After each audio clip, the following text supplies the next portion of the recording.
অপবিশ্বাস অশিক্ষিত, ভালো করে ইংরেজি বলতে পারে না, নাম নিয়েও বিতর্কিত করে, কথা বলার কোনো কোয়ালিটি নেই, মোটা, আরো অনেক কিছু বলা হয় তাকে।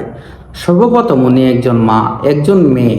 মেয়েরা যখন মা হয় তখন শরীরের নানা পরিবর্তন আসে।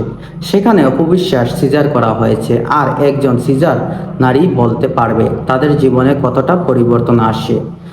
সে যতই নায়িকা হোক, ক্যামেরার বাহিরে সে একজন সাধারণ মানুষ।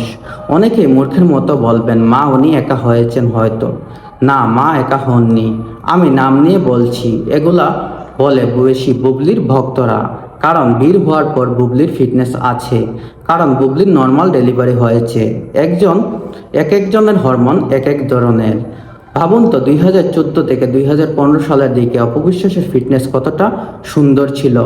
অপবিশ্বাসের শিক্ষা নেই, এটা হুটা করে তিনি সবার সামনেই বলেছেন। তিনি ইংরেজি বলতে পারেন না।